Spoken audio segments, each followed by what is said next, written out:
তো বন্ধুরা, আপনারা যদি আপনাদের ইউটিউব ভিডিওর রিচ যদি না বাড়াতে পারেন, তাহলে কিন্তু আপনাদের ভিডিওটা কোনোদিনই ভাইরাল হবে না। কারণ আপনাদের ঘরে বলছি, ইউটিউব আপনার ভিডিওকে যত বেশি রিচ দেবে, তত বেশি কিন্তু আপনার ভিডিওটি দর্শকদের কাছে পৌঁছাবে এন্ড তত বেশি চান্স থাকে আপনার ভিডিওটি ভাইরাল হয়। বাট এখানে এমন কিছু সেটিংস আছে যেটা আপনার ভিডিও আপলোডের পর কিন্তু ভুল অন করে রাখেন, অথবা অনেকেই অনই করেন না, যার কারণে কিন্তু ইউটিউব অ্যালগোরিদম আপনার ভিডিওটা রিচ দিতে পারে না এন্ড যার কারণে আপনার ভিডিওটাতে কিন্তু ভিউস আসে না। তো তাই আজকের এই ভিডিওতে আমি আপনাদের দেখাবো যে একটা ইউটিউব ভিডিও যখন আপনারা আপলোড করছেন, আপলোড করার পর আপনাদের কোন সেটিংস গুলো অন করতে হবে, যার ফলে ইউটিউব আপনার ভিডিওগুলো রিচ সঠিকভাবে দিতে পারে, যার ফলে আপনার ভিডিওগুলো সঠিক মানুষের কাছে পৌঁছাতে পারে এন্ড সঠিক মানুষের কাছে পৌঁছালেই তখন কিন্তু আপনার ভিডিওতে ভিউজ আসবে এন্ড গাইস যখন আপনার ভিডিওতে ভিউজ আসবে তখন কিন্তু আপনার ভিডিওতে ওয়াচ টাইম বাড়বে এন্ড ইউটিউব অ্যালগোরিদম যখন দেখবে যে একটি ভিডিও থেকে ভালো ধরনের ওয়াচ টাইম আসছে, তো ইউটিউব কিন্তু আপনার ওই ভিডিওটাকে আরো 100 জন দর্শকের কাছে তুলে ধরবে এবং যখন দেখবে আরো 100 জন দর্শক আপনার ওই ভিডিওটি দেখছে, তখন কিন্তু ইউটিউব অ্যালগোরিদম আপনার ওই ভিডিওটাকে আরো 1000 জনের কাছে পাঠাবে। তো এই যে প্রসেসটা, এই প্রসেসটাকেই বলা হয় ইউটিউবে রিচ বাড়ানোর প্রসেস। বাট আপনি হয়তো কোনো সেটিংস বন্ধ করে রেখেছেন, যার কারণে আপনার ভিডিওতে রিচটা বাড়ছে না। তো কিভাবে বাড়াবেন এবং কোন সেটিংস অন করবেন, চলুন আজকের এই ভিডিওতে আমি আপনাদের ধরে দেখিয়ে দিই। ওকে, তো ভিডিওটি কন্টিনিউ করার আগে আপনাদের কাছে কোনো ছোট রিকোয়েস্ট, আপনারা যদি চ্যানেলে নতুন হয়ে থাকেন অবশ্যই কিন্তু চ্যানেলটিকে সাবস্ক্রাইব করে পাশে থাকবেন। তো চলুন বন্ধুরা, ভিডিওটি কন্টিনিউ করা যাক। তো গাইস ফার্স্ট অফ অল কিন্তু আপনারা দেখতে পাচ্ছেন সাইডে আমি কিন্তু আমার মোবাইল স্ক্রিনটা অন করে নিয়েছি। তো এরপর গাইস আপনাদের ঘরে কি করতে হবে, এরপর আপনাদের ঘরে যেটা করতে হবে, আপনারা কিন্তু আপনাদের ওয়াইটি স্টুডিও অ্যাপটিকে ওপেন করবেন। তো আমি কিন্তু এখান থেকে সরাসরি আমার ওয়াইটি স্টুডিও অ্যাপটি ওপেন করলাম এন্ড অ্যাপটি ওপেন করার পর গাইস আপনাদের ঘরে কি করতে হবে বলে দিচ্ছি। তো ধরুন এই যে এই ভিডিওটি আমি আপলোড করেছি কালকে, তো এই ভিডিওটার মধ্যে কিছু মিস্টেক হয়েছে। হ্যাঁ, কিছু মিস্টেক বলতে আমি কিন্তু রিচ বাড়ানোর সেটিংসটা অন করতে ভুলে গেছি, তাই এই ভিডিওটা কিন্তু এখন ডাউন যাচ্ছে। বাট আমি এই ভিডিওটাতে রিচ বাড়ানোর সেটিংসটা অন করে দেবো এন্ড অন করে দিলেই কিন্তু আপনারা দেখবেন যে আমার এই ভিডিওটাতে কিন্তু ভিউজ বাড়ছে। তো আপনারাও কিন্তু আপনাদের প্রত্যেকটা ভিডিওতে রিচ বাড়ানোর সেটিংসটা অন করবেন। ওকে, তো এর জন্য আপনাদের ঘরে কি করতে হবে, ফার্স্ট অফ অল এই যে ভিডিও অপশনে ট্যাপ করবেন। ট্যাপ করার পর কি করতে হবে, উপরে একটি অপশন দেখতে পাচ্ছেন এই যে পেন মতন আইকন, এই পেন মতন আইকনে কিন্তু আপনাদের ধরে ট্যাপ করতে হবে এন্ড ট্যাপ করার পর গাইস আপনাদের সামনে কিন্তু ঠিক এই ধরনের একটি নতুন পেজ আসবে। তো এরপর গাইস আপনাদের ঘরে কি করতে হবে, এখানে কিন্তু আপনারা একটা অপশন দেখতে পাচ্ছেন। আপনাদের ঘরে ফার্স্ট অফ অল বলে দিই, এই যে আপনারা অপশনটা দেখতে পাচ্ছেন অডিয়েন্স, তো এই অডিয়েন্স অপশনে আপনাদের ফার্স্ট অফ অল ট্যাপ করতে হবে। তো আপনারা ফার্স্ট অফ অল ট্যাপ করবেন এন্ড ট্যাপ করার পর গাইস আপনারা এখানে একটা জিনিস দেখতে পাচ্ছেন, এখানে কিন্তু দুটো অপশন দেওয়া আছে।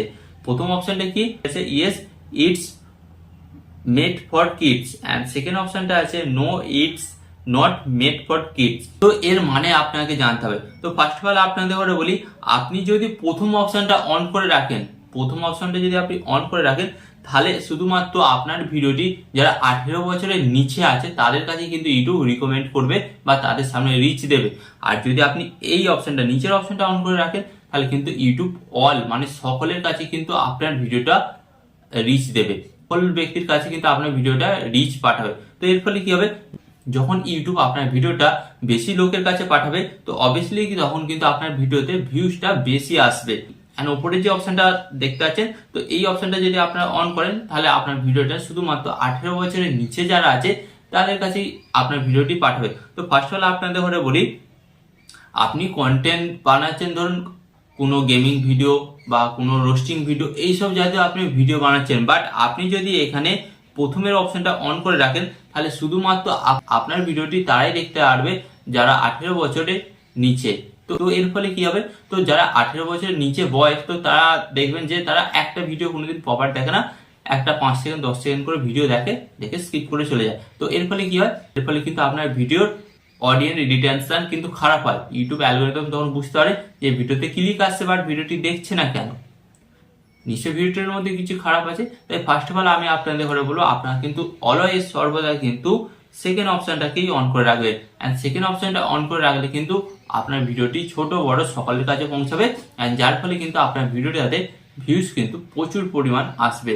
তো ফার্স্ট অফ অল কিন্তু আপনাকে ভিডিও আপলোডের পর এই অপশনটা অবশ্যই অন করতে হবে, অন করে তারপর কিন্তু আপনার ভিডিওটাকে পাবলিক করতে হবে। তো ফার্স্ট অফ অল কিন্তু এই সেটিংসটা আপনারা অন করবেন এন্ড গাইস এরপর আপনাদের ঘরে যে সেটিংসটা অন করতে হবে এন্ড এই সেটিংসটা যতক্ষণ না আপনারা অন করছেন, আপনার ভিডিওটা কিন্তু ইউটিউব অ্যালগোরিদম সঠিক দর্শকের কাছে পৌঁছাতে পারবে না, এন্ড যার কারণে কিন্তু আপনার ভিডিওটা ইমপ্রেশন তো হয়তো পাঠাবে, ইমপ্রেশন হয়তো যাবে, বাট সঠিক লোকের কাছে পৌঁছাবে না, যার ফলে কি হবে, সেই ব্যক্তিটা আপনার ভিডিও দেখবে না, যার ফলে কিন্তু আপনার যে ভিউজ ডাউন প্রবলেমটা সবসময় রয়েই যাবে। তো এটাকে কিন্তু আপনাকে ফার্স্ট অফ সলভ করতে হবে। তো এটাকে কি করবেন, জাস্ট এখান থেকে আপনারা ব্যাক করবেন। তো ব্যাক করার পর আপনার নিচের দিকে একটি অপশন পাবেন, তো আমি আপনাদের ধরে দেখাচ্ছি। তো এই যে আপনারা দেখতে পাচ্ছেন ট্যাগ, এই ট্যাগ অপশনে কিন্তু আপনাদের ধরে জাস্ট ট্যাপ করতে হবে। তো আপনারা ট্যাপ করলেন, এন্ড ট্যাপ করার পর কি আইস আপনাদের সামনে কিন্তু ঠিক এই ধরনের একটি নতুন অপশন আসবে। তো আপনাদের ঘরে ফার্স্ট অফ অল এখানে কি করতে হবে, এখানে কিন্তু আপনারা একটা জিনিস দেখতে পাচ্ছেন। তো আপনারা এখানে একটা জিনিস দেখতে পাচ্ছেন কি, ক্যাটাগরি। তো গাইস এই ক্যাটাগরি অপশনে আপনাদের ঘরে জাস্ট ট্যাপ করতে হবে। তো আমি ক্যাটাগরি অপশন ট্যাপ করলাম, এন্ড ক্যাটাগরি অপশন ট্যাপ করার পর গাইস আপনারা কিন্তু এখানে দেখতে পাচ্ছেন অসংখ্য অসংখ্য কিন্তু ক্যাটাগরি আছে। তো ফার্স্ট অফ অল গাইস এখানে এই সেটিংসটা অনেকেই ভুল করে রাখে। ধরুন সে গেমিং ভিডিও বানাচ্ছে, বাট সে কি সিলেক্ট করে রেখেছে, সে মিউজিক। তো এর ফলে কি হবে, ধরুন আপনি গেমিং ভিডিওটা আপলোড করলেন এবং যারা মিউজিক ভিডিও দেখতে ভালোবাসে তাদের কাছে গেমিং ভিডিওটা মানে আপনার ভিডিওটা সাজেস্ট করবে বা শো করবে। তো এর ফলে কি হবে, তারা তো মিউজিক ভিডিও দেখতে ভালোবাসে, তো তাদের কাছে যদি গেমিং ভিডিও শো করে তো তারা দেখবে, ডেফিনেটলি দেখবে না। তো ফার্স্ট অফ অল আপনাকে কি করতে হবে, এখানে ব্যাপারটা আমি এটাই বলতে চাইছি, আপনি যেই ধরনের ভিডিও বানান সেই ক্যাটাগরি কিন্তু আপনাকে ফার্স্ট অফ অল সিলেক্ট করতে হবে। ধরুন আপনি এডুকেশন ভিডিও বানান, এডুকেশন সিলেক্ট করবেন। ওকে, ধরুন আপনি গেমিং ভিডিও বানান, তাহলে আপনাকে কি করতে হবে, গেমিং সিলেক্ট করতে হবে। এন্ড ধরুন আপনি টেকনোলজি এবং সায়েন্স জাতীয় ভিডিও বানান। ওকে, তো ফার্স্ট অফ অল আপনাকে কি করতে হবে, এখানে আপনাদের ঘরে বলে দিচ্ছি টেকনোলজি অ্যান্ড সায়েন্স জাতীয়, টেকনোলজি অ্যান্ড সায়েন্স এই অপশনটাকে কিন্তু সিলেক্ট করে রাখতে হবে। ওকে, বুঝতে পেরেছেন?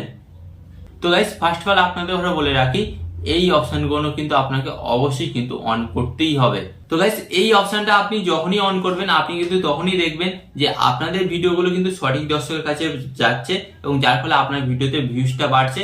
এন্ড আপনার ভিডিওতে ভিউজ বাড়লে ইউটিউব অ্যালগোরিদম কিন্তু আপনার ভিডিওগুলো আরো নেক্সট 100 জনের কাছে পৌঁছে দেবে, এন্ড আরো নেক্সট 100 জন দেখলে এবং সেই ভিডিওটাকে কিন্তু আরো 1000 জন লোকের কাছে পৌঁছে দেবে। তো এইভাবে কিন্তু খুব সহজে আপনার ভিডিওটা রিচ কিন্তু আস্তে আস্তে বাড়তে থাকে, এন্ড একটা সময় গিয়ে কিন্তু আপনার ভিডিওটা ভাইরাল হয়ে যায়। বাট আপনারা অনেকেই আমি যে সেটিংসগুলো দেখালাম সেগুলো কিন্তু ভুল অন করে রাখেন, এন্ড যার কারণে কিন্তু ইউটিউব অ্যালগোরিদম আপনার ভিডিওগুলোকে সঠিক দর্শকের কাছে পাঠাতে পারে না, এবং যার ফলে কিন্তু আপনার ভিডিও রিচটা কিন্তু বাড়ে না।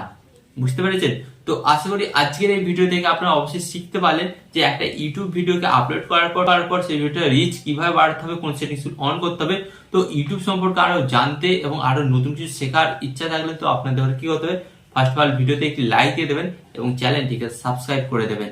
ওকে, আর এখানে আমি আপনাদের একটু কথা হলো, আপনার সাথে ভালো থাকবেন, সুস্থ থাকবেন, সর্বদা টেকনিক্যাল টিপস ট্রিক্সের সাথে যুক্ত থাকবেন।